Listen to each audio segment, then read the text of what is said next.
अगर तुम अभिनेत्री बनोगी तो स्वर्ग में तुम्हारे लिए कोई जगह नहीं होगी। दोस्तों, ये शब्द एक नन ने प्रसिद्ध अभिनेत्री साधना जी से कहे थे, लेकिन क्या ये साधना जी को रोक सके? बिल्कुल नहीं। Hello guys and welcome to tea time. आज हम बात करेंगे येस्टरएयर की एक ऐसी मशहूर अदाकारा की जो एक ट्रेंड सेटर थी अपने ज़माने में। इनका हेयर स्टाइल सभी नई युवाओं में मशहूर हो गया था। ये जो पहनती थी वो मशहूर हो जाता था। इनका टाइट चूड़ीदार और टाइट बन जो ये कुर्तियाँ पहनती थी वो इतना ज़्यादा ट्रेंडिंग हो जाता था लड़कियों के लिए। शुरुआत इन्होंने एक बैकग्राउंड डांसर के तौर पे की थी, लेकिन बहुत जल्दी ये फेमस हीरोइन बन गई थी। लेकिन फिर ऐसा क्या हुआ कि इन्हीं की चचेरी बहन बबीता ने ज़िंदगी भर इनको माफ़ नहीं किया और इन पे इल्ज़ाम लगाए। और ये भी बताएंगे कि ऐसा क्या हुआ था कि अपनी ज़िंदगी के आखिरी मोड़ पर ये बेहद अकेली पड़ गई थी और फेमस सिंगर आशा भोसले ने इन पे कोर्ट केस कर दिया था। और आखिर में ये क्यों अपना मुंह छुपाकर मीडिया से फिरती थीं। आज बताएंगे इस बेहतरीन खूबसूरत एक्ट्रेस साधना की ज़िंदगी के बारे में। तो जल्दी से मेरे यूट्यूब चैनल को कर लीजिए सब्सक्राइब, क्योंकि मैं लाती रहती हूँ ऐसी इंटरेस्टिंग वीडियोस आप लोगों के मनोरंजन के लिए। तो आइए शुरू करते हैं और रोशनी डालते हैं येस्टरएयर एक्ट्रेस साधना की ज़िंदगी पर। 2 सितंबर 1941 को जन्म हुआ था साधना का पाकिस्तान के कराची शहर में। पहले इनका नाम अंजलि रखा गया था, लेकिन फिर इनके फादर को क्योंकि साधना बोस बंगाली एक्ट्रेस बहुत ज़्यादा पसंद थी, इसलिए साधना का नाम भी उन्हीं के नाम पे रख दिया गया था। जब बंटवारा हुआ तो साधना की फ़ैमिली कराची से मुंबई शिफ्ट हो गई और इनके फैमिली ने तब बहुत दिक्कत और मुसीबतों भरे दिन देखे थे। हालत ये थी कि साधना की पढ़ाई उनकी माँ लाली देवी घर पर ही कराया करती थी। हालात कुछ बेहतर होने पर जब साधना 8 साल की हुई तब ये पहली बार स्कूल गई। पढ़ाई में वैसे ये तो बहुत अच्छी थी, लेकिन इनका रुझान बचपन से ही फ़िल्मों की तरफ था, क्योंकि ये एक एक्ट्रेस बनना चाहती थी। इनके चाचा हरी शिवदसानी पहले से ही फ़िल्मों में थे। साधना को पहला मौका मिला फ़िल्म श्री 420 के उस गाने मुड़ मुड़ के ना देख मुड़ मुड़ के। उस गाने में ये as a background dancer dance कर रही थी और बहुत ज़्यादा नोटिस नहीं हो रही थी।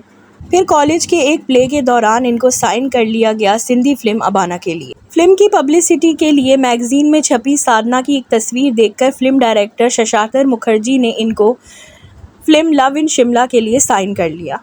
1960 में रिलीज़ हुई थी फिल्म लव इन शिमला, जिसमें शशांकर मुखर्जी के बेटे जॉय मुखर्जी और फिल्म एक्ट्रेस साधना का डेब्यू था। फिल्म बेहद सफल रही और इसके बाद से साधना की बारी फिल्मों में शुरू हो गई। फिल्म के डायरेक्टर थे R.K. नैयर और वो साधना को देखकर इतना ज़्यादा दीवाने हुए कि बहुत जल्द इन दोनों को आपस में प्यार हो गया और फिर इन दोनों की शादी हुई सन 1966 में। और यही वो फिल्म थी जहाँ पे इनका मशहूर कट साधना कट का इजाद हुआ था। दरअसल साधना का माथा ज़रा चौड़ा था, जिसकी वजह से वो R.K. नैयर ही थे जिन्होंने सोचा कि अगर इनके माथे पे कुछ बाल डाल दिए जाएं तो ये बहुत अच्छी लगेंगी। और ऐसे ही हुआ। जब ये नया हेयर स्टाइल इनका वजूद में आया तो ये बहुत बड़ा ट्रेंड बन गया और आज तक लोग इसे साधना कट के नाम से जानते हैं। 1960 में साधना की एक और फिल्म रिलीज़ हुई जिसका नाम था परख। ये फिल्म में भी साधना की खूबसूरती, उनकी मासूमियत, उनका टैलेंट साफ नज़र आ रहा था, जिसके बाद फिल्म मेकर्स ने साधना को अपनी हर फिल्म के लिए साइन करना शुरू कर दिया और देखते ही देखते साधना एक बहुत ही पॉपुलर एक्ट्रेस बन गई उस दौर की। साल 1961 में देवानंद और साधना की फिल्म हम दोनों रिलीज़ हुई, जिसमें देवानंद के अपोजिट साधना और नंदा दोनों ही अभिनेत्रियां थीं और ये फिल्म बहुत बड़ी हिट हुई। इसके अगले साल फिल्म असली नकली में भी दोनों हमें साथ नज़र आए।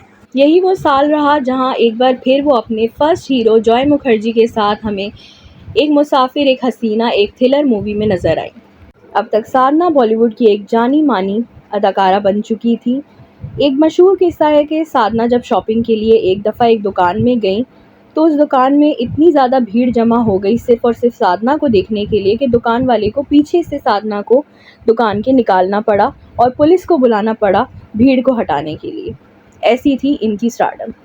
साधना की मूवी वक्त में साधना ने उस ज़माने के दिग्गज एक्टर्स यानी कि शशि कपूर, सुनील दत्त और राजकुमार के साथ काम किया था।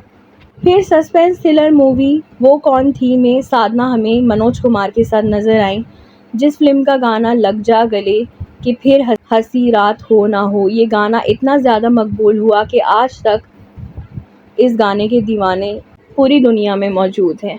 फिर ये देखी गई फिल्म मेरा साया में, जिसमें इनके अपोजिट थे सुनील दत्त, और इस फिल्म का गाना तू जहाँ जहाँ चलेगा मेरा साया साथ होगा बहुत ही बड़ा कल्ट क्लासिक सॉन्ग बन गया। फिर इन्होंने अपनी जोड़ी को रिपीट किया मनोज कुमार के साथ फिल्म अनीता में।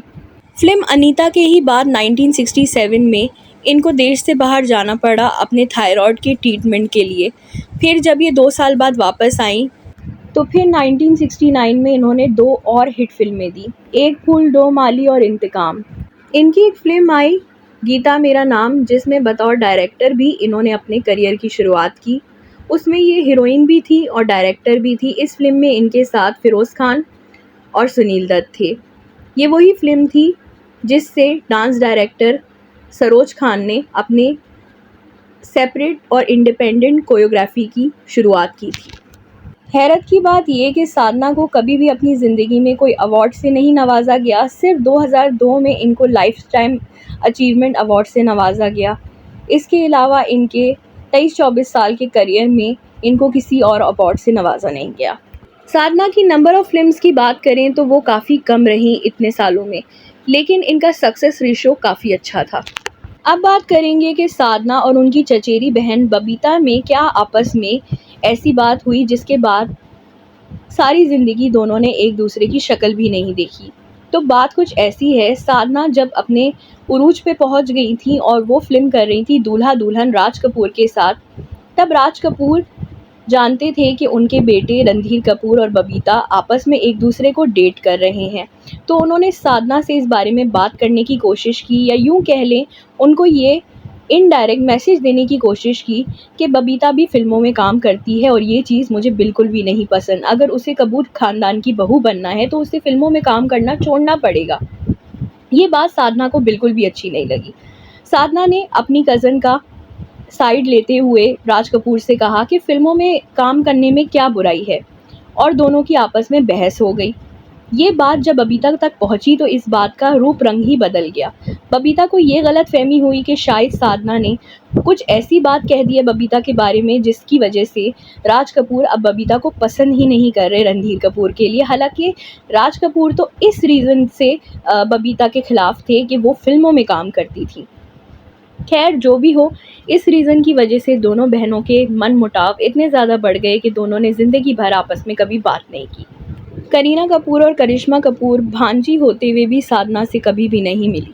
आर.के. नैयर और साधना की शादी तकरीबन 30 साल तक चली, लेकिन फिर आर.के. नैयर का निधन हो गया, जिसके बाद साधना इस दुनिया में अकेली रह गई और आखिरी दिनों में इनकी सेहत भी काफ़ी ज़्यादा ख़राब थी। दरअसल थायराइड इनका इतना ख़राब हो गया था कि बाद में इनकी एक आंख भी ख़राब हो गई थी इसकी वजह से, और यही वो रीज़न था जिसकी वजह से ये कैमरे पे नहीं आना चाहती थी। ये अपना फेस हाइड करती थी ताकि लोग इनको उसी खूबसूरत अभिनेत्री के तौर पे याद रखें जो वो हुआ करती थी, ना कि अब जिस हालत में वो थी। पति के चले जाने का गम और अपनी जूझती हुई सेहत से तो वो लड़ ही रही थी, लेकिन फिर उनको एक और झटका मिला जब आशा भोसले ने, जिनके बिल्डिंग में साधना एज अ पेइंग गेस्ट रह रही थी, वहाँ पे जब आशा भोसले को अच्छी कीमत में मौका मिला उस घर को बेचने के लिए, तो वो साधना को निकालने की हर कोशिश करने लगी और साधना के लिए उन्होंने कोर्ट में केस भी दायर कर दिया। बताया जाता है कि आशा भोसले के साथ मिला हुआ प्रॉपर्टी डीलर साधना को वक्त बे वक्त जो है धमकियां देता रहता था कि वो जल्द से जल्द इस बिल्डिंग को खाली कर दें, वरना वो किसी भी हद तक जा सकता है। आशा भोसले ने मकान के टेरेस को भी लॉक करवा दिया ताकि साधना वहां ना जा सके। बढ़ती उम्र, बीमारी और इस सब के बावजूद उनको कोर्ट कचहरी करनी पड़ रही थी। साधना ने उस दौर में फिल्म इंडस्ट्री से भी गुहार लगाई कि कोई उनकी मदद के लिए सामने आए, लेकिन किसी ने उसकी मदद नहीं की। सिर्फ़ और सिर्फ सलीम खान, जो कि सलमान खान के पिता हैं, उन्होंने कोशिश की इस मामले को सॉर्ट आउट करने की, लेकिन इसमें भी वो सफल नहीं हो सके। फिर आखिर वो वक्त आया जब 25 दिसंबर 2015 को तपती बुखार से साधना का निधन हो गया। साधना निधन के वक्त बिल्कुल अकेली थी, क्योंकि उनकी और आर.के. नैयर की कोई औलाद भी नहीं थी। तो दोस्तों, आज हमने बात की फेमस यस्टरईयर एक्ट्रेस साधना की, जिनका अंतिम समय बहुत दुखदायक था। आप मुझे बताएं कि आपको ये एक्ट्रेस कैसी लगती हैं? इनका हेयर स्टाइल आप लोगों ने क्या किसी पे देखा है, और इनकी कौन सी फ़िल्म या कौन सा गाना आपको बेहद पसंद है? इनका गाना लग जा गले आज भी फ़िल्म लवर्स के दरमियान जो है आज भी बहुत ज़्यादा लोकप्रिय है। दोस्तों, मैं लाऊंगी ऐसी और इंटरेस्टिंग वीडियोस आपके फेवरेट सेलेब्स के बारे में। सिर्फ इतनी सी दरख्वास्त है कि आप मेरे यूट्यूब चैनल को लाजमी सब्सक्राइब कर दें। फिर मिलेंगे एक नई वीडियो में। Till then take care, bye bye.